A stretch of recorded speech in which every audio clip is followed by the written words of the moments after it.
On commence à en savoir un peu plus sur le profil de ce virus, sans doute moins mortel que le SRAS, mais plus contagieux. Je regardais ce chiffre, la grippe saisonnière a fait 22 morts en France depuis novembre. Oui.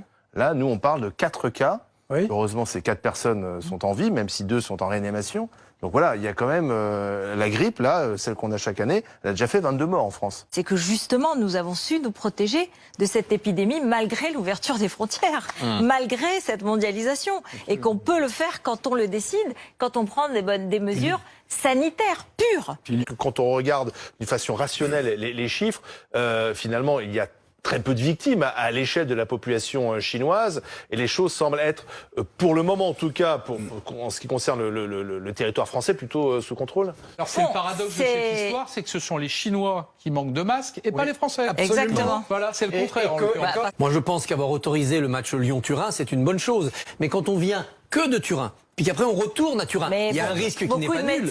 Bien sûr, il y a un risque qui n'est pas nul, mais c'est pas le même risque quand même. Que la grippe saisonnière, la classique, fait 60 000 morts par an en Europe. Cette grippe, on n'en parle jamais. Enfin, si on en parle quand le vaccin arrive, 60 000 morts en Europe. Pour l'instant, même s'il y a malheureusement des cas dramatiques en Italie et en France, on est quand même très très loin du compte.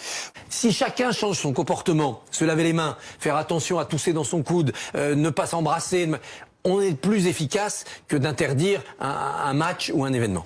Pourquoi les Français majoritairement estiment que la France n'est pas prête ? Pourtant, on a un système de santé assez costaud, on a des hôpitaux, on a des procédures. Mais en tout cas, en France, ça a marché et ça n'a pas marché en Italie parce que ça n'a pas été pratiqué de la même façon. Il y a eu un défaut de protocole à Codogno. Dès le début, on a raté le premier patient qui fait qu'on n'a pas su qui l'a contaminé et c'est parti. Donc là, pour le moment, on est en France dans la méthode qui a marché. Ouais. Est-ce que ce droit de retrait, lorsqu'il s'agit d'un virus comme une grippe, est-ce qu'il est justifiable ?